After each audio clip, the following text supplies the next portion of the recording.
passion for vegan food and music led me to Moby, musician, activist, and founder of the vegan restaurant Little Pine in Silver Lake, Los Angeles. Here I met Lou Oates, the executive chef of the restaurant. At the age of 23, Lou decided to make a change, and she realized she could vote with her fork and really make a difference with more compassionate food choices. What makes this restaurant unique is not only the delicious plant-based food, everything from French toast and pancakes with coconut whipped cream for brunch to gourmet dinners with raviolis and house-made cheese platter. But the fact that they donate 100% of their profits to the animal rights organizations. Maybe you can tell us a little bit more about the history of this place. When was it born and what is the philosophy of the restaurant? Yeah, we're walking into our third year of operation now. It was conceptualized by Moby and a way for him to share his passion for animal rights and liberation with the world through really nourishing and comforting vegan food. So the primary goal was really to just welcome everybody to this style of eating and put animal rights at the forefront of the movement. And it's been an incredible ride. I've been here for nearly 2 years now, and the food that we have here is very much governed and directed by Moby and the things that inspire him, and then we kind of work together to create something that everyone can enjoy and understand and relate to. So a brunch is a really good meal for that, because people can't believe that all that food is made vegan, and you're kind of not lacking at the end of it. No, I mean, it tastes amazing. I mean, from my point of view, obviously it tastes so much better than non-vegan pancakes, right. And obviously, but we have been vegan for a while now. How long have you been vegan for? I can never remember. So it's over 12, 13 years, about 13 years now. I worked in the music industry and have kind of been dabbling in food for a long time, and as a way to get out of an unhealthy lifestyle, I changed my diet and changed the way I thought about food and processes, and came to understand the way the world works a bit more. And that was back when you were in London, no? Because you're from I went vegan in London, and we just didn't have the options then in London or anywhere. I don't think kind of modern day veganism is just so opulent, and we can eat at so many places, and we're so lucky. And that's a reason why I wanted to live in Los Angeles too, because it's just so, it's not different, it's the norm, and it should be the norm everywhere to be able to eat a plant-based diet with a lower impact on the environment and animals. So even back then, Los Angeles probably was already offering vegan restaurants or at least vegan meals in the normal restaurants, right? Yeah. Because now you see it's like so many restaurants, and we already tried. Some of them are amazing, and this is not a trend anymore. No, it's necessary. It's the norm here. Yeah, it's the norm here, and it's necessary in order to ensure the longevity of our planet for our families and our children and the people that are here and the animals that live here. So if we don't make the switch, we're going to be doomed. Exactly. It's not only about being healthy, it's about keeping the planet healthy and also the animal rights. And I know that you have a philosophy behind your restaurant, and you are offering 100% of your profits to the... Yeah, we're a not-for-profit, so we cover the cost of the restaurant. Yes. And Moby himself is a huge donor to so many organizations. He donates all of his earnings from music and books to animal rights organizations and people that help legislation, primarily to change the way that we operate currently. And we have a fur ban in LA now, and it's just amazing to see what's happening, so we can kind of stop enslaving animals to our own benefit. Yeah, that's really amazing. I'm curious, have you always been a vegan chef, or were you a chef before becoming vegan, or how that worked? Oh, well, when I started out, I cooked everything previously, and yeah, it's such a different environment to work in a vegan food restaurant, and I have been lucky enough to be able to work only with vegan food for the past 6 or 7 years, and that's my choice now, and I'm so fortunate that restaurants like this exist and people like Moby are here to give people like me a job and allow me to share what I love doing with everybody, and the team here as well, and our staff. Although you don't have to be vegan to work here, but you will become one for sure. Yeah, hopefully. Well, anyone that eats one more plant-based meal a day is healthy. It's healthier, yeah. And so, yeah, we're able to give vegans and non-vegans alike good jobs, and in a compassionate environment. We also care about people and making a really healthy work environment.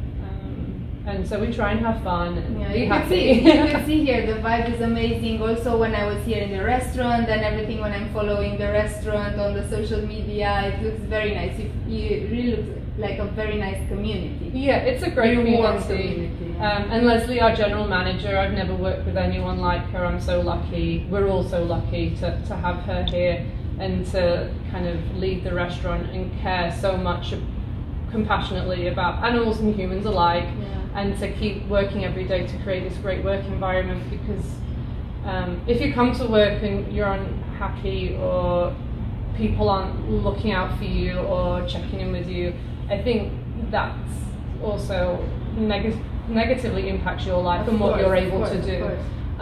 You know, so we try as much as we can to make it a happy, positive. Yeah. And do you feel like, okay, you have the community here around you in the restaurant, your colleagues, your friends. Do you feel like it's a big, strong community of vegans here in LA? Yeah, I do. I think I'm relatively new to Los Angeles, but we definitely communicate, and the chefs that I know, we talk. Amy, our pastry chef, is also your husband is a chef. Yeah, he's a vegan chef. Yeah. Amy, our pastry chef, is an amazing. Well, she's head of pastry here. Is an amazing vegan pastry chef, and she has her own business. Yeah, she's just I can't. Wow. When she's just amazing. Everything she makes is amazing. Yeah. And then there's restaurants like Jewel. I'm not sure if you've been there. And then there's Elf and Kitchen Mouse, and we go to other people's restaurants and they come here and we support. Cena Vegan is a really great venue in Highland Park who do vegan tacos, and we go there and support their pop-up. So yeah, we try and communicate as best we can, and I mean, we're all in it together. Yeah, exactly. And with a amazingly good cause. Yeah. I think this is what is driving this community. Yeah. And also to support each other. Yeah. And again, there's nowhere else, I don't think, in the world that I've been where I can eat like I do in LA. I'm completely spoiled for choice. Yeah. I can walk from my house and go to Sage, or I go, Honey High and get a really good vegan option, and there's just so many places, so it's pretty also great. The restaurants, also in all the supermarkets now, you have so many good vegan brands. Yeah, and California produce. Exactly, locally produced. And I want to talk about the ingredients. Where do you source your ingredients for the restaurant here? Yeah, we have a supplier, and most of what we get, depending on the growing season, comes from California. Mm-hmm. And then our supplier will also go to Santa Monica's farmers markets, and we also go over there too when it allows, because it's a long way from here, and most of my time is spent in the restaurant these days. But we're really fortunate to work with a really good representative from our supplier who goes above and beyond every day to get me what I need. That's super important as a chef. I'm a self-taught chef as well, and then I create recipes and meal plans. I don't work in a restaurant, but I know how important it is to have good ingredients. Yeah, and people that understand what we do as well. If you have somebody who can source ingredients really well for you and understand what your mission is and how you're trying to do things and what veganism is, then you can get what you need really easily, and so we're really fortunate. Yeah. And you said that you're creating the recipes together with Moby. I mean, he's involved in the creation. Heavily involved in creation. So he might have we're working on dishes currently. He'll have an idea and he'll send that to me, and then I'll look at it, and then I'll send him back what the item would look like. Yes. And then we kind of go back and forth, and then we start the tastings. So it's definitely a group effort. I feel like we all come together to make things great, and then we'll taste them and we'll have feedback, and then we'll probably 2 or 3 tastings, and then the dish is where we want it to be. But it's a really fun creative process, kind of getting a new item that everybody likes and loves, and it's, for as a chef, it's been really good to be challenged to get to a finished product too, and working with somebody. I think collaboration's always comes, you always get a better product. It's always more fun. Yeah, for sure. And it's not only how it tastes, but also how it looks, because I was following your Instagram account, and the dishes look amazing, and the plating, it's unbelievable. Yeah. So you like to put the effort into that as well? Yeah. We love the way things look, and I think, we can go out on the street and there's nasturtiums growing, and there's things that you can forage and use that are right here on our doorstep. We're in California. It's so much fun, and the colors and vibrancy that lend to how things look. I love eating pictures, and the creativity behind it makes me really happy. And especially as the seasons change in summer, like when you're eating colors and vibrancy like that, it can only help your mood and your happiness. Of course. And as you said, I mean, cooking is a form of creativity and expression, and since you were a musician before, so the art and the cooking, it's a very good mix. Yeah, and I think to be able to, I've always kind of fallen towards wanting to make things that people can eat that make them feel good and happy, and they ultimately enjoy. There's nothing better. Yeah, exactly. I mean, there's definitely failures along the way where people are like, and you go again, but as long as you can accept I've been that there, for sure. And it's just part of the process, that it's not always going to be great, but it will be great at some point. I remember starting out as a chef, and a home chef. Yeah. And just going out to, I remember when I first went to a grocery by myself when I was like 15 with some money because I was going to cook a meal, and just what that looked like, and it was hilarious when I look back, and like I'm proud of me. I'm like, well done for trying to do that. But it was, my mum would be like, nice. So it's been a long process, and something I've always gravitated towards, and just so many of my friends have as well, and to look around and see the chefs in the community here and doing just beautiful, amazing things. I'm constantly inspired to do better and get ideas and inspiration, and there's just some great restaurants. Plant Food and Wine is just wonderful. Farm Spirit in Portland is constantly doing just incredible things. And there's just so many places now that you can look at and be like, whoa, they're kind of raising the bar, and also the online community. I mean, it's so much online, also books, so you get a lot of inspiration from that. Like, for example, when I'm looking for a dish, I just Google pictures on vegan and just putting all the ingredients that I have or I want to use, and then you get to some amazing blogs or to some amazing sites that I think give you inspiration. I love using Instagram's changed my life probably, and just it's like when E.T. scans that book at the beginning and he just gets all this information, and I just get such a barrage of information and inspiration each day from people that have more and less experience than me, and to be inspired by them. I love looking at what Rustic Canyon is doing. It's not vegan food, but it's really beautiful and it's inspiring. And then you can take that thing and transform it into a vegan dish. And Noma as well, seeing what they do and their work with fermentation. And there's just lots of people doing really great things across the world, and hopefully, the trend will keep moving further towards plant-based dishes as the vegan chefs keep pushing. That's for sure. There's no way back. But what I also love about this place is that everything is affordable. Yes, you get very fancy restaurant as well, but this is also such a relaxed atmosphere, and then you can just come with your family and friends and just have a nice dinner, and affordable as well. I think that's been, I mean, it's high up on our mission as a restaurant to make sure that people can afford to eat here and never to outprice ourselves. Restaurants are really expensive to operate, so the price does, you know, reflect the need to pay wages, but we're never going to put something on the menu that someone can't afford. Or it's not within what we want to do. And it's not an easy industry, restaurant business. And I was wondering, what are the challenges to run a vegan restaurant? I don't see any challenges, really. There's no difference between.